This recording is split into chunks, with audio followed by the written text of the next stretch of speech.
மாதமும் ஒவ்வொரு வாரமும் நம்முடைய வீட்டிலே ஜெபக்கூட்டம் நடந்து கொண்டு இருக்கிறது. ஒவ்வொரு புதன்கிழமையும் நம்முடைய வீட்டிலே விடுதலையின் கூட்டங்கள் நடந்து கொண்டு இருக்கிறது.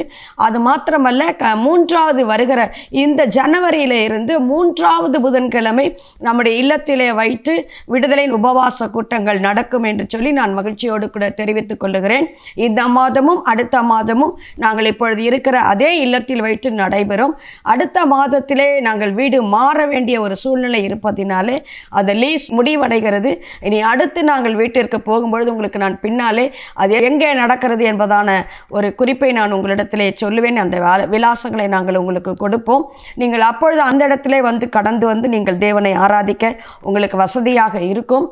அது மாத்திரமல்ல, என்னுடைய வாஞ்சை ஜனங்கள் அங்கு இங்கும் அலையாமல் ஒரு நிலையான ஒரு ஜெபக்கூடாரத்தை கர்த்தர் கொடுக்க வேண்டும் என்று சொல்லி நாங்கள் பிரயாசப்பட்டு கொண்டு இருக்கிறோம். அதற்காக ஜெபித்து கொண்டு இருக்கிறோம். நீங்களும் எங்களோடு கூட ஜெபித்து கொள்ளும்படி உங்களை தாழ்மையோடு கூட கேட்டுக்கொள்ளுகிறேன். ஆகவே தொடர்ந்து இந்த தரிசனத்திலே நிலைத்திருக்கும்படியாய் கர்த்தர் எனக்கு கிருபை கொடுக்க, தேவனுக்காக ஓட எனக்காக ஜெபித்து கொள்ளுங்கள். இந்த ஊழியங்களுக்காக ஜெபித்து கொள்ளுங்கள். Praise the Lord. கர்த்தருடைய நாமம் மகிமைப்படுவதாக. இந்த நாட்களிலும் வானத்தையும் பூமியும் படைத்தவர் சர்வ வல்லமையுள்ள தேவன் என் ஆண்டவராய் இயேசு கிறிஸ்துவின் நாமம் மகிமைப்படும்படியாக இந்த நாட்களில் உங்கள் மத்தியில் அடியனை கொண்டு வந்து நிறுத்தியிருக்கிறார். கர்த்தருடைய நாமம் மகிமைப்படுவதாக. இந்த சவுண்ட் ஆஃப் ஜாய் மினிஸ்ட்ரீஸ் இந்த ஊழியத்தை கர்த்தர் இந்த நாட்களில் நிறைவேற்றும்படி அடியனை தேவனுடைய வார்த்தையினால் நிரப்பி கொண்டு வந்திருக்கிறார். கர்த்தர் வெளிப்படுத்தின ஒவ்வொரு வார்த்தைகளும் தேசத்திற்கும் இதை கேட்கிற தேவ ஜனங்களுக்கும் அது ஆசீர்வாதமாக இருக்க போகிறதுக்காக நான் கர்த்தரை ஸ்தோத்தரிக்கிறேன். விசேஷமாக இந்த நாட்களில் வாசிப்போமானால் நாகும் 1:13 அந்த வேத வசனம் சொல்லுகிறது, இப்போதும் உன்மேல் இருக்கிற அவன் நுகத்தை முறித்து உன் கட்டுகளை அறுப்பேன். இந்த நாட்களிலும் சாத்தானுடைய நுகங்கள் இந்த நாட்களில் அநேக ஜனங்களுடைய வாழ்க்கையில் இடைப்பட்டு அவனுடைய கட்டுகள்னால் நிறைக்கப்பட்ட ஜனங்கள் நிறைய பேர் இருக்கிறாங்க. இப்பொழுது அபிஷேகத்தினால் நிரப்பப்பட்டவங்களுக்கும் அவங்களுக்கும் ஒரு கட்டு விழுந்திருக்கு. இன்னும் இயேசுவை இரட்சகராக ஏற்றுக்கொண்ட ஜனங்கள் மேலே அவர்கள் மேலேயும் ஒரு கட்டு இருக்குது. இன்னும் எங்களுக்கு வீடு வாசல்கள் இல்லை, சொந்தம் இல்லை, அது இல்லை, இது இல்லை என்று சொல்லிட்டு வியாதியாக இருக்கிறேன் அப்படின்னு சொல்லிட்டு அநேக கட்டுகள் இருக்கிறது. அவர்கள் தேவ பிள்ளைகள் தேவனை விடுதலையோடு ஆராதிக்க முடியாமல் எந்த இடத்துல போனாலும் அவங்க மனக்குறைகளை சொல்லி தேவன் எல்லாவற்றையும் செய்திருந்தாலும் பூமி முழுவதையும் அவர் ஆண்டு கொள்ளும்படியாக ஆசீர்வதித்திருந்தாலும் அவர் இந்த பாவங்களை சிலுவையில் போக்கும்படியாக சிலுவையில் நம்மளுக்கு மரித்து உயிர் தெழுந்தவராக இருக்கிறபடினால் இந்த எல்லா இடத்துலையும் நம்மளுக்கு தேவ பிள்ளைகள் அதை விசுவாசித்து நம் தேவனுடைய சமூகத்தில் நிற்கும்படியாக தான் நாம் அழைக்கப்பட்டிருக்கிறோம். ஆனால் நாகும் 1:13 சொல்கிறது, இப்போதும் உன்மேல் இருக்கிற அவன் நுகத்தை முறித்து உன் கட்டுகளை அறுப்பேன் என்று கர்த்தருடைய வார்த்தை வருகிறது. அப்போ நம்முடைய கர்த்தர் நம்முடைய விடுதலையாக இருக்கும்படியா எல்லா சூழ்நிலைகளும் எந்த கட்டுகளும் நம்ம மேல் இல்லாதபடிக்கு இயேசு கிறிஸ்துவின் நாமம் தரிப்பிக்கப்பட்ட பிள்ளைகளாய் எல்லாவற்றையும் வெற்றி சிறந்து வருகிற தேவ பிள்ளைகளாய் நாம் வாழும்படியாய்த்தான் கிறிஸ்துவுக்குள்ளார் கர்த்தர் நம்மளை அழைத்து தெரிந்து கொண்டு வந்திருக்கிறார். ஆகையினால் தேவ பிள்ளைகள் நமக்கு விரோதமாய் இருக்கிற கட்டுகளை, நமக்கு விரோதமாய் இருக்கிற சாத்தானை, நம்முடைய குறைச்சல்களை இயேசு கிறிஸ்துவின் நாமத்தினாலே நாம் கடிந்து கொள்ள அபிஷேகிக்கப்பட்டிருக்கிறோம். நாம் கடிந்து கொள்ள அழைக்கப்பட்டிருக்கிறோம். எச்சரித்து அவைகளை தாண்டி வர கடந்து வர நாம் அழைக்கப்பட்டவர்களாய் இருக்கிறோம், தெரிந்து கொள்ளப்பட்டவர்களாய் இருக்கிறோம். அதற்கென்று இயேசு கிறிஸ்துவின் ரத்தம் நம்மளுக்காக நம்முடைய கைகளில் கொடுக்கப்பட்டிருக்கிறது. இயேசு கிறிஸ்துவின் நாமம் கொடுக்கப்பட்டிருக்கிறது. இயேசு கிறிஸ்துவினுடைய வார்த்தை ஜீவனும் வல்லமை உள்ளதாய் இருக்கிறது. அது இருபுறமும் கருக்குள்ள பட்டயமாய் இருக்கிறது. எந்த கணுக்களையும் எந்த பிரச்சனைகளையும் எந்த போராட்டங்களையும் எல்லாவற்றையும் கடந்து வரும்படியாக தேவனுடைய வார்த்தை நம்மளை கரம் பிடித்து உலகத்தின் முடிவறிந்தும் இதோ சகல நாட்களிலும் உங்களோடு கூட இருக்கிறேன் என்று சொன்னவர் நம்முடைய வலது கரத்தை பிடித்து பயப்படாதே, நான் உனக்கு துணை நிற்கிறேன், நான் உன்னோடு கூட இருக்கிறேன், இந்த உலகத்தின் முடிவறிந்தும் நான் உன்னோடு கூட இருக்கிறேன் என்று வாக்குத்தத்தம் பண்ணி இருக்கிறார். அந்த வாக்குத்தத்தம் பண்ணினவர் இந்த நாட்களில் நம்முடைய கரங்களை பிடித்து ஜெயமாய் நடத்தி கொண்டு வருகிறார். அவர் ஜெயமாய் நடத்தி கொண்டு வருகிற அவருடைய ஜெய துணியை சொல்லும்படியாய் தான் இந்த நாட்களில் ஊழியம் என்று ஏற்படுத்தப்பட்டிருக்கிறது. அவருடைய ஜெய துணி நம்மளிடத்திலிருந்து புறப்பட்டு வர வேண்டும். இயேசுவின் நாமத்தில் குறைச்சல் உள்ளவர்களை நிறைவாக்கும்படியாய் வியாதியின் குறை, பல மனக்குறை, எனக்கு இந்த காரியங்கள் நடக்கவில்லை, இன்னும் திருமண காரியங்கள் நடக்கவில்லை, அந்த ஏற்ற நேரத்தில் ஏற்றது நடக்கவில்லை, எனக்கு சரியான வேலை வாய்ப்பு இல்லை என்று அநேக மனக்குறைகள், இந்த குறைவுகள் எல்லாம் நிறைவாக்கும்படியாய் என் ஆண்டவராய் இயேசு கிறிஸ்து நிறைவானவர் அவர் வந்திருக்கிறார். எந்த கட்டுகளும் நம்ம மேலே இருக்க அதிகாரம் இல்லை. ஒன்றே ஒன்று வேதவசனம் சொல்லுகிறது. ஏசாயா 10:27 வசனம் சொல்லுகிறது, அந்நாளில் உன் தோளின் மேல் அவன் சுமையையும் உன் கழுத்து நின்று அவன் நுகமும் நீக்கப்படும். அபிஷேகத்தினால் நுகம் முறிந்து போகும். அபிஷேகத்தினால் நுகம் முறிந்து போகும்.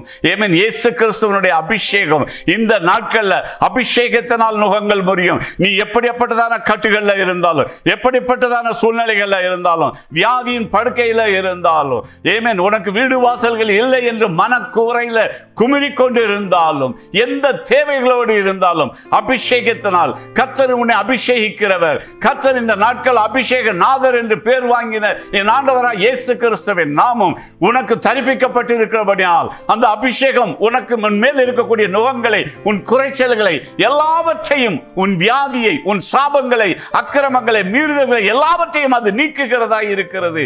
அபிஷேகம் மாத்திரமே இந்த நாட்களில் பலன் உள்ளதாய் இருக்கிறது. அபிஷேகம் மாத்திரமே ஜீவன் உள்ளதாய் இருக்கிறது. அபிஷேகம் மாத்திரமே நுகங்களை முறிக்கிற, கட்டுகளை அறுத்தறிகிற வல்லமை உள்ளதாய் இருக்கிறது. ஆகையினால் தேசமே பயப்படாதே, பயப்படாதே, உன் தேவன் ராஜரீகம் பண்ணுகிறார். அந்த அபிஷேக நாதர் இந்த நாட்களில் வல்லமையாய் ஆண்டவர் தன்னை அறிமுகப்படுத்தும் போதே அவர் சொன்னார். லூக்கா 4வது அதிகாரம் 18வது வசனத்தில் அவர் சொல்லி வந்தார். அவர் அபிஷேக நாதர் என்பதை வெளிப்படையாய் சொல்லி வந்தார். அவர் எப்படி சொல்லி வந்தார்? கர்த்தருடைய ஆவியானவர் என்மேல் இருக்கிறார், தரித்திரருக்கு சுவிசேஷத்தை பிரசங்கிக்கும்படி என்னை அபிஷேகம் பண்ணினார். தரித்திரருக்கு சுவிசேஷம், பலகீனப்பட்டவர்களுக்கு சுவிசேஷம், ஒன்றும் இல்லாதவர்களுக்கு சுவிசேஷம், தேவை உள்ளவர்களுக்கு சுவிசேஷம், வியாதியிலிருந்து விடுதலையாக முடியாது உனக்கு ஒரு சுவிசேஷம், இந்த நற்செய்தியை அறிவிக்கும்படியா அதற்கென்று அபிஷேகிக்கப்பட்டவர் அவர் அபிஷேக நாதர். அந்த அபிஷேக நாதர் இந்த நாட்களில் நம் மத்தியில் கடந்து உங்களோடு பேசிக் கொண்டிருக்கிறார். நிச்சயமா இந்த வார்த்தையை நீ கேட்கும் போது, இந்த சத்தத்தை நீ கேட்கும் போது நீ விடுதலை அடைவாய். உன் நோய்கள் மறைந்து போகும், உன் கட்டுகள் விடுதலை அடையும், உன் கட்டுகள் உனக்கு நோய்கள் எல்லாம் முறிந்து போகும். முறிக்கும்படியா தானே என் ஆண்டவர் இயேசு கிறிஸ்து தம்மையே சிலுவையில் அவர் ஊற்றி கொடுத்தார். அவருடைய ஆத்துமாவை வேத வசனம் சொல்லுகிறது. ஏசாயா புத்தகத்தில் 53வது அதிகாரத்தில் சொல்லப்படுகிறது, அவர் தம்முடைய ஜீவனை, தம்முடைய ஆத்துமாவை மரணத்தில் அவர் ஊற்றி கொடுத்தார் என்று சொல்லப்படுகிறது. அப்படியே அவர் நம்மளுக்காக யாவற்றையும் அவர் செய்து முடித்திருக்கிறார். அந்த காரணத்தினால் தான் இந்த நாட்களில் அபிஷேக நாதர் அவர் கடந்து வந்து அவர் சொல்லுகிறார், அபிஷேகிக்கப்பட்டவரே சொல்லுகிறார். அதற்காகவே பிதாவாகிய தேவன் அவரை ஆண்டவராய் இயேசு கிறிஸ்து என்ற நாமத்தை அவர் அபிஷேகித்து வைத்திருக்கிறார். அவர் அபிஷேகித்து வைத்திருக்கிறபடியினால் நிச்சயமாய் இருதயம் நறுங்குண்டவர்களை குணமாக்கவும், சிறைப்பட்டவர்களுக்கு விடுதலை கூறவும், குருடர்களுக்கு பார்வையையும் பிரசித்தப்படுத்தவும், நொறுங்குண்டவர்களை விடுதலையாக்கவும், கர்த்தருடைய அனுக்கிரக வருஷத்தை பிரசித்தப்படுத்தவும் என்னை அனுப்பினார் என்று சொல்லப்பட்டிருக்கிறது. என் ஆண்டவராய் இயேசு கிறிஸ்து பூமிக்கு வந்த நோக்கமே விடுதலை கொடுக்கும்படியாய், நம்மளை ஆசீர்வதிக்கும்படியாய், இயேசு கிறிஸ்துவின் நாமத்தில் எல்லாருடைய கண்களும், குருடர்கள் எல்லாரும் பார்வையடையும்படியாய், இயேசு கிறிஸ்துவின் நாமத்தில் நொறுங்குண்டவர்கள் யாவரும் விடுதலை அடையும்படியாய், இயேசு கிறிஸ்துவின் நாமத்தினால் வியாதியில் உள்ளவர்கள் நீ குணமாகும்படியாய், குணப்பழக்கும்படியாய், உன்னை நொறுங்குண்டவர்கள், நறுங்குண்டவர்கள் என்று சொல்லப்பட்டிருக்கிறது. இருதயம் நறுங்குண்டவர்கள் அவர்கள் உனக்கு ஒரு குணம் கொடுக்கும்படியாய் என் ஆண்டவராய் இயேசு கிறிஸ்து அதற்கென்று அபிஷேகிக்கப்பட்டவராய் இந்த பூமியிலே கடந்து வந்திருக்கிறார். அவருடைய அபிஷேகம் மாத்திரமே இந்த நாட்களில் உன் நுகங்களை முறிக்கும், உன் கட்டுகளை அறுத்தெறியும். இயேசு கிறிஸ்து அதற்கென்று விசேஷமாய் அவர் கடந்து வந்திருக்கிறார். விசேஷமாய் கடந்து வந்தவர் இதே வசனத்தை அவர் சொல்லி வந்தார். ஏசாயா தீர்க்கதரிசி 600 ஆண்டுகளுக்கு முன்னாடியே ஏசாயா தீர்க்கதரிசியின் மூலமா இந்த வார்த்தை வெளிப்பட்டது. ஆண்டவராய் இயேசு கிறிஸ்து எப்படி பிறப்பார், எப்படி வருவார் என்று எல்லாவற்றையும் தீர்க்கதரிசனமாய் முன்னக்கூடிய சொல்லப்பட்ட அந்த வேத வசனத்தில் ஏசாயா 61வது அதிகாரத்தில் அவர் சொல்லப்படுகிறது. கர்த்தராகிய தேவனுடைய ஆவியானவர் என்மேல் இருக்கிறார், சிறுமைப்பட்டவர்கள் சிறுமைப்பட்டவர்களுக்கு சுவிசேஷத்தை அறிவிக்க கர்த்தர் என்னை அபிஷேகம் பண்ணினார். சிறுமைப்பட்டவர்கள், எந்த சூழ்நிலைகளில் நீ சிறுமைப்பட்டிருந்தாலும் சரி, உன்னுடைய தேவைகள்னால நீ சிறுமைப்பட்டிருந்தாலும் சரி, அல்லது கோர்ட்டு வாசல்ல நின்று நீ சிறுமைப்பட்டிருந்தாலும் சரி, அல்லது எந்த நீ சூழ்நிலைகளில் நீ சிறுமைப்பட்டு கொண்டிருந்தாலும் என் தேவனுடைய ஆவியானவர் கர்த்தரை அபிஷேகித்து வைத்திருக்கிறார். கர்த்தர் என்னை அபிஷேகம் பண்ணினார். இருதயம் நொறுங்குண்டவர்களுக்கு காயங்கட்டுதலையும், சிறைப்பட்டவர்களுக்கு விடுதலையும், கட்டுண்டவர்களுக்கு கட்டவிழ்த்தலையும் கூறவும், கர்த்தருடைய அனுக்கிரக வருஷத்தையும், நம்முடைய தேவன் நீதியை சரிகட்டும் நாளையில் கூறவும், துயரப்பட்ட அனைவருக்கும் ஆறுதல் செய்யவும், சியோனிலே துயரப்பட்டவர்களை சீர்படுத்தவும், அவர்களுக்கு சாம்பலுக்கு பதிலாக சிங்காரத்தையும், துயரத்துக்கு பதிலாக ஆனந்த தைலத்தையும், ஒடுங்கின ஆவிக்கு பதிலாக துதியின் உடைய கொடுக்கவும் அவர் என்னை அனுப்பினார். அவர்கள் கர்த்தர் தம்முடைய மகிமைக்கென்று நாட்டின நீதியின் விருட்சங்கள் எனப்படுவார்கள். அதற்கென்றே என் ஆண்டவராய் இயேசு கிறிஸ்து இந்த பூமிக்கு அனுப்பப்பட்டவராய் வந்தார். அவர் நம்மளுக்காக ரத்தத்தை சிந்தி கொடுத்து இந்த பூமியில நம்மளை விடுதலையாக்கி இருக்கிறார். அவர் விடுதலையாக்கினது நிமித்தமாய் நாம் விடுதலை பெற்றிருக்கிறோம். அந்த விடுதலை மாத்திரமே இந்த நாட்களில் நாம் கொண்டாட வேண்டும். அதற்கென்று மாத்திரமே நாம் விசேஷமாய், இதற்குத்தான் நாகும் 1:15 வசனம் சொல்லுகிறது, இதோ சமாதானத்தை கூறுகிற சுவிசேஷனுடைய கால்கள் மலைகளின் மேல் வருகிறது. யூதாவே, உன் பண்டிகைகளை ஆசரி, உன் பொருத்தனைகளை செலுத்து. துஷ்டன் இனி உன் வழியாய் கடந்து வருவதில்லை, அவன் முழுவதும் சங்கரிக்கப்பட்டான் என்று வேதவசனம் சொல்லுகிறது. நிச்சயமாய் அவன் முழுவதும் சங்கரிக்கப்பட்டவன் உனக்கு ஒரு தீமையை செய்ய முடியாது. வேதவசனம் தெளிவாய் சொல்லுகிறபடியினால் நீ பண்டிகைகளை ஆசரி, உன் பொருத்தனைகளை செலுத்து. துஷ்டன் இனி உன் வழியாய் கடந்து வருவதில்லை. எந்த சூழ்நிலையிலும் துஷ்டன் இனி இப்படி வந்துருவானோ, அப்படி வந்துருவானோ, இந்த சூழ்நிலை இப்படி வந்துருமோ, எந்த பயத்துக்கும் உன்னுடைய இருதயத்தை இடம் கொடுக்காத. உன்னை கர்த்தர் அழைத்திருக்கிறார், கர்த்தர் உன்னை தெரிந்தெடுத்திருக்கிறார், உன்னோடு கூட இருக்கிறார். அவர் கூட இருக்கிறதுனால நீ பயப்படவே வேண்டாம். நீ பயப்படாம இயேசு கிறிஸ்துவின் நாமத்தை எல்லா சூழ்நிலையிலும் நீ மகிமைப்படுத்து. வேத வசனம் ஒன்று சொல்லுகிறது, ஏசாயா 12:4, அக்காலத்திலே நீங்கள் சொல்வது கர்த்தரை துதியுங்கள், அவர் நாமத்தை தொழுது கொள்ளுங்கள், அவருடைய செய்கைகளை ஜனங்களுக்குள்ளே அறிவியுங்கள், அவருடைய நாமம் உயர்ந்தது என்று பிரஸ்தாபம் பண்ணுங்கள். இதற்கு தான் நம்ம அழைக்கப்பட்டிருக்கோம். கர்த்தருடைய நாமத்தை அறிந்தவர்கள் திடகாத்திரமாய் எல்லா சூழ்நிலைகளும், இதுவரைக்கும் உனக்கு ஒன்றும் இல்லாட்டாலும், வீடு வாசல் இல்லாட்டாலும், உனக்கு சுகம் இல்லாட்டாலும், இந்த நாட்களில் உனக்கு கர்த்தர் கொடுக்க போகிறார். இந்த நாட்களில் நீ பெற்றுக்கொள்ளுவாய். அதற்கென்று பரலோகம் உனக்கென்று வாசலை திறக்கும். எல்லா சூழ்நிலைகளிலும் எல்லா நீ எந்தெந்த இக்கட்டுகளில் இருக்கியோ அந்த இக்கட்டுகள் இருந்தெல்லாம் உன்னை விடுதலையாக்கி உன்னை ஆசீர்வதிக்கவே அவர் சிலுவையில் வந்தார். உன்னை ஆசீர்வதிக்கவே அவர் உயிர்த்தெழுந்தார். உன்னை ஆசீர்வதிக்கவே அவர் ஜெயித்தெழுந்தார். அதற்கென்றே அவர் பிதாவாகிய தேவனால் அனுப்பப்பட்டு வந்தார். பிறப்பு தீர்க்கதரிசனம், அதற்கென்றே தீர்க்கதரிசிகள் எல்லாம் ஆதி காலத்திலிருந்து அது முன்குறிக்கப்பட்ட தீர்க்க தரிசனம். ஆதியாகமத்தில் பார்ப்போமானால், ஆதியாகமத்திலிருந்து நம்மளுக்கு பழைய ஏற்பாடு முழுக்க மல்கியா தீர்க்க தரிசனம் வரைக்கும் அவர் சொல்லப்பட்டிருக்கிறது. என் ஆண்டவராய் இயேசு கிறிஸ்து நம்மளுக்கு விடுதலை கொடுக்கும்படியாக, நம்மளை அபிஷேகிக்கும்படியாக, நம்மளை ஆசீர்வதிக்கும்படியாக, தேசத்தில் நம்ம கரம் பிடித்து எல்லாவற்றிலையும் நான் உன்னோடு கூட இருக்கிறேன் என்று சொல்லும்படியாக, எல்லா சூழ்நிலையும் நீங்கள் பலுகி பெருகி இந்த பூமியை நிரப்புங்கள் என்று ஆசீர்வதிக்க சொல்ல கர்த்தர் அப்படியே நம்மளை ஆசீர்வதித்துக் கொண்டு வருகிறார். அவரை நோக்கி பார்க்கிற முகங்கள் வெட்கப்பட்டு போவதில்லை. எந்த சூழ்நிலையும் நீ வெட்கப்பட்டு போக மாட்டாய். அதற்கென்றே கர்த்தர் தம்மை சிலுவையில் அவர் ஒப்பு கொடுத்திருக்கிறார். அந்த காரணத்தில் நீ ரட்சிக்கப்படுவாய், அந்த காரணத்தில் நீ விடுதலை ஆவாய், அந்த காரணத்தில் எல்லா ஆசீர்வாதங்களையும் நீ பெற்றுக்கொள்வாய். உனக்கு ஒரு குறைவும் வராது, உனக்கு ஒரு குறைவும் நீ காண மாட்டாய், நீ தீங்கை காண மாட்டாய். உன் கட்டுகளையே நினைத்து கொண்டு இருக்கிறாத, உன் கால சூழ்நிலைகளையே நினைத்து கொண்டு இருக்கிறாத, உன் வியாதி படுக்கையை நீ நினைத்து கொண்டு இருக்கிறாத. உனக்கு உன்னுடைய தேவன் ராஜரீகம் பண்ணுகிறார். அந்த ராஜரீகத்தை நீ கொண்டாடும் போது கர்த்தர் நிச்சயமாய் உன்னை ஆசீர்வதிப்பார். நீ அவரை துதித்து மகிழ வேண்டும் என்பதே தேவனுடைய வார்த்தை. இவ்வளவு நேரம் சொல்லப்பட்டு வந்த வார்த்தை, நீ அவரை துதித்து மகிமைப்படுத்த வேண்டும், அவரை கொண்டாடி நீ ஆர்ப்பரிக்க வேண்டும். அவனுடைய இருதயத்தில் எந்த துக்கத்துக்கு இடம் கொடுக்க கூடாது. நீ பார்த்து சொன்னா மலைகள் பெயர்ந்து போகும் என்று வேதவசனம் சொல்லுகிறது. நீ பார்த்து சொன்னா எவ்வளவு பெரிய பிரச்சனைகளாக இருந்தாலும், போராட்டங்களாக இருந்தாலும் அவைகள் கடந்து போகும் என்று வேதவசனம் சொல்லுகிறது. நீ சொல்ல பிறந்தவர், நீ கட்டளையிட பிறந்தவர்.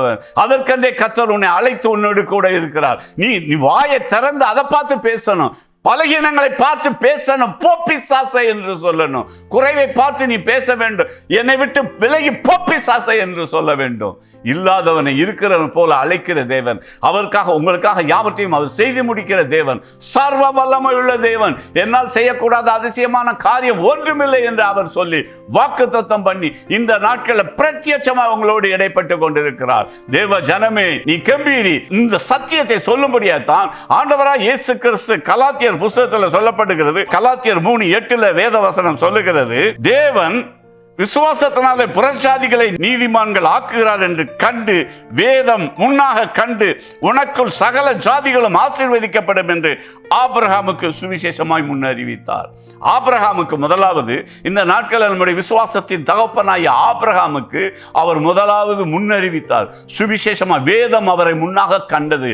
தகப்பனாகிய ஆபிரகாம், நம்முடைய விசுவாசத்தின் தகப்பனாகிய ஆபிரகாமை வேதம் முன்னாக கண்டிருக்கிறது. அப்ப வேதம் முன்னாக கண்டு என்ற அந்த வார்த்தை அந்த வசனத்தில் வருகிறது.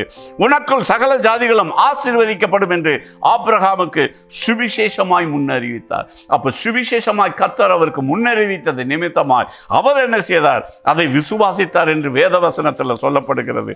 அதை விசுவாசித்து அப்படியே அவர் என்ன செய்திருக்கிறார்? அவருக்கு அந்த சுவிசேஷத்தை சொல்லும் போது அந்த வேத வசனம் சொல்லுகிறது, அப்போஸ்தலர் 7:2-3 வசனத்தை வாசிப்போமானால், அதற்கு அவர், சகோதரரே, பிதாக்களை கேளுங்கள். நம்முடைய பிதாவாகிய ஆபிரகாம் காரானூரில் குடியிருக்கிறதற்கு முன்னமே மெசொப்பொத்தாமியா நாட்டிலே இருக்கும்போது மகிமையின் தேவன் அவனுக்கு தரிசனமாகி, மகிமையின் தேவன் அவனுக்கு தரிசனமாய் இருக்கிறார். இந்த சுவிசேஷத்தை சொல்லுவதற்காகவே மகிமையின் தேவன் அவருக்கு தரிசனமாய் இருக்கிறார். அதோடு மகிமையின் தேவன் தரிசனமாகி, நீ உன் தேசத்தையும் உன் இனத்தையும் விட்டு புறப்பட்டு நான் உனக்கு காண்பிக்கும் தேசத்துக்கு வா என்று அழைத்து இருக்கிறார்.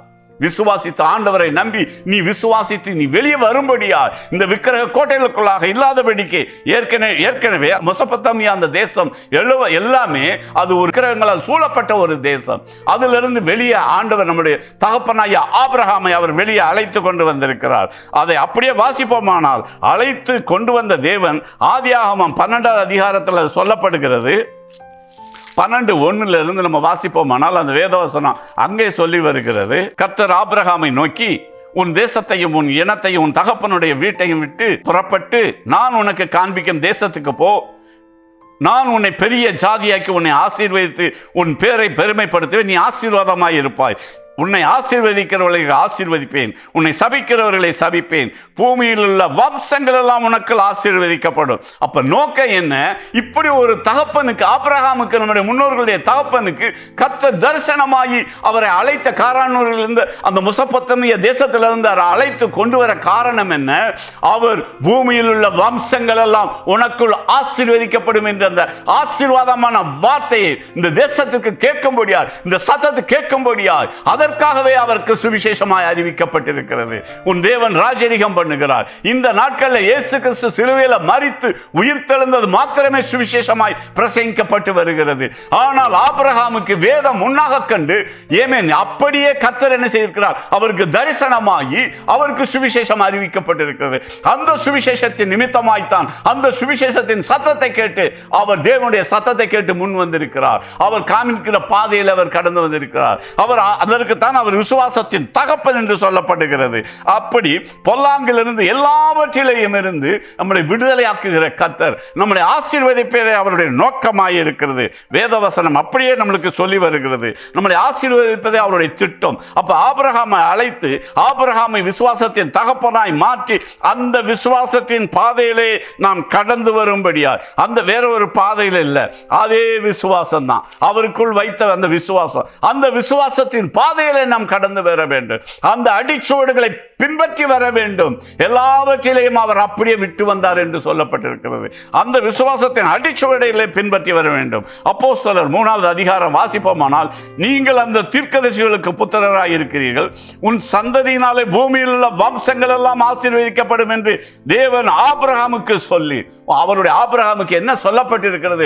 உன் சந்ததிகளினாலே இந்த பூமியில் உள்ள வம்சங்கள் எல்லாம், அது எந்த கோத்திரத்தா இருந்தாலும், இந்தியாவா இருந்தாலும் என்ன, சைனாவா இருந்தாலும் என்ன, அமெரிக்காவா இருந்தாலும், ரஷ்யாவா இருந்தாலும், எந்த கோத்திரத்தில், எந்த தேசத்துக்கள், எந்த ஜனங்களா இருந்தாலும் பூமியில் உள்ள வம்சங்கள் எல்லாம் ஆசீர்வதிக்கப்படும் என்று தேவன் ஆபிரகாமுக்கு சொல்லி, நம்முடைய முன்னோர்களோட பண்ணின உடன்படிக்கைக்கு புத்திரராய் இருக்கிறீர்கள். இந்த வசனத்தை கேட்டுக்கொண்டிருக்கிற, இந்த வசனத்தின்படி இந்த விசுவாசத்தின் பாதையில கடந்து வந்து அவரால் அபிஷேகிக்கப்பட்டு அவருடைய சத்தியத்தை சுவிசேஷத்தை ஏற்றுக்கொண்டு ரட்சிக்கப்பட்ட தேவ ஜனமே, நீ ஆபிரகாமின் பிள்ளையாய் இருக்கிறாய், நீ உடன்படிக்கைக்கு பிள்ளையாய் இருக்கிறார். ஆகையினால் ஆபிரகாமுக்கு உண்டான ஆசீர்வாதம் எல்லாம் கிறிஸ்து இயேசுவின் மூலமாய் உன் தலையின் மேல, உன் உச்சன் தலையின் மேல, உன் சந்ததியின் மேல வந்து தங்கும்படியாய் நீ பெற்றுக்கொள்ளும்படியாய் நீ அழைக்கப்பட்டிருக்கிறாய். அதற்காகத்தான் நீ கிறிஸ்துவனாய் அழைக்கப்பட்டிருக்கிறாய், வேறு ஒரு நோக்கத்திற்கு அல்ல. அதோடு மாத்திரமல்ல, 26வது வசனத்தை வாசிப்போமானால், அவர் உங்கள் எல்லாரையும் உங்கள் பொல்லாங்கில் இருந்து விலக்கி, நீ எப்படியாப்பட்டதான பொல்லாங்கில் இருந்தாலும் சரி, இந்த கிறிஸ்தவ வாழ்க்கையில இந்த சத்தியத்துக்குள்ளா கடந்து வந்த தேவ ஜனங்கள், இந்த ஆபிரகாமின் விசுவாசத்துக்குள்ளா கடந்து வந்த தேவ ஜனங்கள், நீ எப்படிப்பட்டதான தேவ பிள்ளையே, இது உனக்கு சொல்லப்படுகிற வார்த்தை, நீ எப்படிப்பட்டதான பொல்லாங்குக்குள்ள இருந்தாலும் அதில் இருந்து விலக்கி உங்களை ஆசீர்வதிக்கும்படி தேவன் தம்முடைய பிள்ளையாகிய இயேசுவை எழுப்பி முதலாவது உங்களிடத்திற்கே அனுப்பினார். முதலாவது கர்த்தர் இந்த இயேசு மூலமாய் தான் இந்த இயேசுவை எழுப்பி அவர் மரித்த நம்மளுக்காக, நம்முடைய அக்கிரமங்களுக்காக, நம்முடைய மீறுதலுக்காக, நம்முடைய பாவங்களுக்காக, நம்முடைய சாபங்களுக்காக அவர் மரித்தவரை நம்மளுக்காக எழுப்பி நம்மளிடத்திற்கே அனுப்பினார். அவர் எப்படி அனுப்பினார்? பரிசுத்த ஆவியானவரை அனுப்பியிருக்கிறார், பரிசுத்த ஜீவனாய் அனுப்பியிருக்கிறார், பரிசுத்த வேத வசனமாய் அனுப்பியிருக்கிறார், அந்த அப்போஸ்தலர்களாய் அனுப்பியிருக்கிறார், தீர்க்கதரிசிகளாய் அனுப்பி கொண்டிருக்கிறார். தேவனுடைய வார்த்தை, தேவனுடைய வல்லமை இந்த நாட்களில் புறப்பட்டு வந்து கொண்டிருக்கிறது. அநேக சாட்சிகள் இருக்கிறது. இந்த ஆண்டவராய் இயேசு கிறிஸ்து இந்த நாட்களிலும் பொல்லாங்கிலிருந்து விலக்குகிறவர், அவர் பொல்லாங்குகளிலிருந்து விலக்குகிறவர் என்பதற்கு ஒரு சாட்சியை சொல்லுகிறேன். கர்த்தருடைய ஆவியானவர் என்னை கூட ஒரு நாட்களில் என்னுடைய மனைவிக்கு பயங்கரமான ஒரு சூழ்நிலைகள், அவர்களுக்கு ஒண்ணுமே செய்ய முடியல, அப்படியே பிளாட் ஆகி விழுந்துட்டாங்க. அப்படி விழுந்து கிடந்தவங்களை அந்த நாட்களில் எனக்கு பண வசதிகள் இல்லை, போதுமான வசதி இல்லை, நேரம் இல்லை, காலங்கள் எல்லாம் சூழ்நிலைகள் எல்லாமே மாறி போய் கிடக்கிறது. அந்த நேரத்தில் நான் ஜெபித்து கொண்டிருந்தேன், ஜெப உதவியை நாடினேன், ஒரு சபையார்களுடைய ஜெப உதவியை நாடினேன். நாங்கள் அந்த சபைக்கு போய் கொண்டிருந்தோம். அந்த சபையார்கள் வந்தார்கள். அந்த சபையார்கள் வந்து எங்களுக்காக ஜெபித்தார்கள். அது நம்ம தூத்துக்குடியில் இருக்கக்கூடிய பிரதர் அண்டோ, பாஸ்டர் அண்டோ என்று சொல்கிறவங்க, சிஸ்டர் சரோஜம் என்கிறவர்களும் அவர்கள் வந்தார்கள். அந்த சிஸ்டர் வந்தாங்க, அவங்க வந்து எங்களோட கூட சேர்ந்து ஜெபிச்சாங்க. ஜெபிச்சவங்க இங்கே நம்மளுக்கு நேரம் போகுது, நம்ம சர்ச்சுக்கு கொண்டு போயிடுவோம்னு சொல்லிட்டு சர்ச்சுக்கு கூட்டு போனாங்க. அப்போ சர்ச்சுக்கு நாங்கள் மனைவி ஒரு மாதிரி கஷ்டப்பட்டு சைக்கிளில் வச்சு உருட்டி அங்கே கொண்டு போனோம். அங்கே கொண்டு போய் ஆல்டருக்கு எதுக்க, அதாவது ஃபுல்பிட்னு சொல்லுவோமே, அந்த ஃபுல்பிட்டருக்கு எதுக்க இருக்கக்கூடிய அந்த ஜன்னலில் அங்கனுக்குள்ள வச்சுக்கிட்டு உட்காந்து ஜெபித்து கொண்டு இருந்தோம். ராத்திரி 10:30 ஜெபித்து கொண்டு இருந்தோம். ராத்திரி 10:30 ஜெபித்து கொண்டு இருந்தால் 2 மணி கிடக்குது. 2 மணி கிடக்கும் போது திடீரென்று நாங்கள் எல்லாரும் கண்ணீரோடு ஜெபித்தோம். நாங்கள் எல்லாரும் தேவனுடைய சமூகத்தை நோக்கி கூப்பிட்டோம். திடீரென்று, ஆண்டவரே, இது என்ன எங்களுக்கு ஒரு வேதனையான ஒரு காலமாக இருக்கிறது, இது என்ன எங்களுக்கு பொல்லாங்கிலிருந்து விலக்குகிறவரே, இது என்ன எங்களுக்கு இந்த பொல்லாங்கு வந்து இருக்கிறது, நாங்கள் உடைய சமூகத்தில் இரவெல்லாம் முடித்து கொண்டு இருக்கிறோமே, இது ஜெபமும் அல்லவே, இது முழுரவு ஜெபமும் அல்லவே, தேசத்துக்காக ஜெபிக்கிறதும் இல்லையே. கர்த்தாவே, நான் நாளைக்கு எப்படி பிள்ளைகளை கூப்பிட்டுட்டு ஸ்கூலுக்கு அனுப்புவேன், எப்படி நான் ஆபீஸ்க்கு வேலைக்கு போவேன் என்று சொல்லி தேவனுடைய சமூகத்தில் ஒரு வார்த்தை என்னுடைய இருதயத்திலிருந்து சொன்னேன். என்னுடைய இருதயத்தில் சொல்ல உடனே என் கழுத்து அப்படியே இந்த புல்பிட் ஆல்டருங்க என்று சொல்லுகிற அந்த புல்பிட்டுக்கு நேராக திரும்பினது. அப்படியே தேவனுடைய சமூகத்துக்கு நேர கழுத்து திருப்பப்பட்டது. நான் திரும்பி அப்படி பார்த்தா, என் ஆண்டவராய் இயேசு கிறிஸ்து சிங்காசனத்தில் வீற்றிருக்கிறவர், இந்த சிலுவையில வெற்றி சிறந்து மரித்தேன், இதோ சதா காலங்களிலும் உயிரோடு இருக்கிறேன் என்று சொன்னவர் அப்படியே சிங்காசனத்தின் மேல, சிங்காசனத்திலிருந்து அப்படியே இறக்கப்பட்டது. அந்த சிங்காசனம் அந்த இடத்துக்கு வந்தது. அந்த இடத்துக்கு வந்து அந்த காட்சியை பார்த்தேன். அவருடைய கையில் ஒரு கோல் இருந்தது. அந்த கோல் நீட்டப்பட்டது. அந்த நீட்டப்பட்ட மாத்திரத்தில் என் மனைவிக்கு சுகம் வந்தது. நான் அவரை பார்த்தேன் ஆச்சரியமா. ஆண்டவருடைய சமூகத்தில் அதை கேட்டபடினால், ஆண்டவரே, என்னுடைய சூழ்நிலை எப்படி, நான் எப்படி என்னுடைய வாழ்க்கையை நடத்துவேன், பொல்லாங்கிலிருந்து விலக்கி எங்களை ஆசீர்வதிக்கும்படியாய் வந்தவரே, அதற்காகத்தான் நீர் உயிரோடு எழும்பினீர். ஆண்டவரே, எழுப்பப்பட்டவரே, உயிரோடு இருக்கிறவரே, எனக்கு இறங்குவீராக என்று சொல்லி ஒரு வார்த்தையை சொன்னேன். அந்த இறங்குவீராக என்று சொன்ன அந்த வார்த்தையினால அவருடைய இரக்கம் அவரையே வந்து விட்டார். அந்த இரக்கத்துக்கு அவரே இறங்கி வந்து விட்டார். அவரே இறங்கி வந்து அவருடைய கோலை நீட்டதை நான் கண்டேன். அது கோலை நீட்டின உடனே என் மனைவியை பார்த்தேன். அவ எந்திரிக்க ஆரம்பிச்சிட்டாங்க. அவளுக்கு நினைவுகள் வந்தது, அவர்களுக்கு உணர்வுகள் வந்தது. கர்த்தருடைய ஆவியானவர் அவளை தொட்டு உயிர்ப்பித்தார். இப்படியாக நம்முடைய எல்லா பொல்லாங்குகளிலிருந்து அவர் விலக்குகிறவர். நீ எந்த பொல்லாங்குக்குள்ள நீ மாட்டிக்கிட்டு இருந்தாலும் சரி, என் ஆண்டவராய் இயேசு கிறிஸ்து இந்த நாட்களில் உங்களை பொல்லாங்குகளிலிருந்து விலக்கி உங்களை ஆசீர்வதிக்கிறவராய் இருக்கிறபடினால் இதோ உங்களுக்காக அவர் கரம் நீட்டுகிறவராய் இருக்கிறார். அவருடைய அதிகார கோலை நீட்டுகிறவராய் இருக்கிறார். அவருடைய ஆசீர்வாதமான கரத்தை நீட்டுகிறவராய் இருக்கிறார். உன்னுடைய தேவைகள் சந்திக்கப்படும்படியாய் அவர் தம் கரத்தையே நீட்டுகிற வண்ணமாய் இருக்கிறார். ஆகையினால தேசமே நீ பயப்படாதே. நீ எந்த சூழ்நிலையில் இருந்தாலும் என் ஆண்டவராய் இயேசு கிறிஸ்து இந்த வேத வசனத்தை வாசிக்கும் போது இந்த வேத வசனத்தை நீ விசுவாசிப்பாயானால் நிச்சயமாய் நீ பொல்லாங்குல இருக்கும்படியாய் அவர் உயிர்த்தெழுந்து வரல. நீ பொல்லாங்கிலிருந்து விடுதலையாகும்படியாய், நீ பொல்லாங்கிலிருந்து விலகும்படியாய், எப்படியாப்பட்டதான பொல்லாங்கலா இருந்தாலும் சரி, இந்த நாட்கள்ல கணவன் மனைவிக்கும் பிரச்சனை, போராட்டம், கோர்ட்டுக்கு போயிருக்கிறாங்க. அந்த பொல்லாங்கிலிருந்து கர்த்தர் உங்களை விடுவிப்பார். இந்த நாட்களில் எனக்கு வேலை வெட்டிகள் இல்லை என்று சொல்லி நான் ஒரு பொல்லாங்குக்குள்ளே இருக்கிறேன்னு சொல்லிட்டு நீ அந்த பிரச்சனையில் இருந்தாலும் சரி, உனக்கு சரியான வேலையை கொடுக்க முடியாது. கர்த்தர் உன்னை பொல்லாங்கிலிருந்து விலக்கி உன்னை ரட்சிப்பார். ஒவ்வொரு சூழ்நிலையிலும் கர்த்தர் நம்மளை விலக்கி ஆசீர்வதிக்கிற கர்த்தராக இருக்கிறார். அப்படியாப்பட்டதான பொல்லாங்கல தான் நானும் கூட இருந்தேன். அப்படியாப்பட்டதான பொல்லாங்கல கர்த்தர் ஒரு சரியான ஒரு காரியத்தில் எனக்கு ஒரு வேலையும் இல்லை, ஒன்றும் இல்லை, ஒரு தொழிலும் இல்லை. ஆனால் எங்கிட்டோ போய் நான் இந்த வேதத்தை கற்றுக்கொண்டு வந்தேன். வேதத்தை போய் நானா எடுத்து படித்து நானா தெரிஞ்சுக்கிட்டு எந்த சபைக்கும் போனதில்லை, எந்த காரியங்களும் தெரிஞ்சதில்லை. ஆனால் ஆண்டவரை மட்டும் நான் விசுவாசித்து கொண்டிருந்தேன். இந்த வேதத்தை பல தடவை நான் படிச்சிருந்தேன். ஆனாலும் ஒரு சபைக்கு போகாமல் இருந்தேன். எந்த ஜனங்களோடு ஐக்கியப்படாமல் இருந்தேன். ஆண்டவருடைய சமூகத்தில் அந்த விசுவாசம் வந்தது. அந்த விசுவாசம் வந்ததுனால நான் அந்த சூழ்நிலைகளில் ராத்திரி சாயந்தரம் 6 மணியிலிருந்து அதிகாலை 5 மணி வரைக்கும் தேவனுடைய சமூகத்தில் அழுக ஆரம்பித்தார். தேவனே என்று சொல்லிட்டு ஏங்கி அழுது என்னை ஆசீர்வதியும் ஆண்டவரே, எனக்கு ஒரு வேலை இல்லை ஆண்டவரே, ஏன்னா நிக்கட்டான சூழ்நிலையில் இருக்கிறான் ஆண்டவரே, அப்படி என்று சொல்லி தேவனுடைய சமூகத்தில் இந்த வேத வசனத்தை நம்பி என்னை ஆசீர்வதிக்கும்படியாய், என்னை பொல்லாக்கிலிருந்து விலக்கி என்னை கர்த்தருடைய கரம் என்னை தொடும்படியாய், எல்லா சூழ்நிலையும் நீ ஆசீர்வதிக்க முடியாது. நான் கர்த்தருடைய சமூகத்தில் நின்னேன். அந்த நாட்களில் கர்த்தர் எனக்கு தரிசனமாகி எனக்கு வெளிப்பாடாய் கொடுத்து எனக்கு ஒரு அப்பாயின்மெண்ட் ஆர்டர் கொடுத்தார். அப்போ அப்பாயின்மெண்ட் ஆர்டர் கொடுத்த உடனே என் கையில் வாங்கி பெற்றுக்கொண்டா எங்கே இல்லாத சந்தோஷம். இந்த உலகத்தில் உலகம் கொடுக்கக்கூடாத சமாதானம், உலகம் கொடுக்கக்கூடாத அந்த சந்தோஷம், அந்த சந்தோஷத்தை அந்த நாட்களில் நான் நிறைவாய் பெற்றுக்கொண்டேன். என்னுடைய இருதயமெல்லாம் பூரித்தது. என்னுடைய சந்தோஷத்திற்கு ஒரு அளவிடப்பட முடியவில்லை.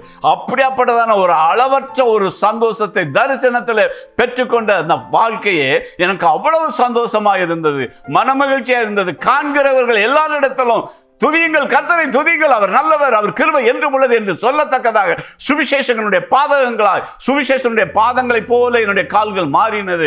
என் வாய் திறக்கப்பட்டது. என் இயேசு ஜீவிக்கிறார். என் இயேசு உன்னை உன் துக்கத்திலே அமிழ்ந்து போக முடியாது. உன்னை விடுகிற தேவன் அல்ல, உன்னை ரட்சிக்கிறவர், உன்னை தூக்கெடுக்கிறவர், உன் விண்ணப்பத்தை கேட்கிறவர், உன் கண்ணீரை துடைக்கிறவர் என்று அந்த நாட்களில் சொல்லப்பட்டு என்னுடைய இருதயத்தில் அவ்வளவாய் பூரிப்பு வந்தது. எவ்வளவு நேரம் அழுதனோ, சாப்பிடல, ஒன்றும் செய்யலை, தண்ணி கூட குடிக்கல, தண்ணி குடிக்காம ஒரு உபவாசத்தை போல அந்த நாளை நான் கழித்தேன். ஆனாலும் கர்த்தருடைய எந்த அளவுக்கு நான் ஒரு பாதத்துக்கு கீழே போனனோ அந்த அளவுக்கு நான் உயர்த்தப்பட்டேன்.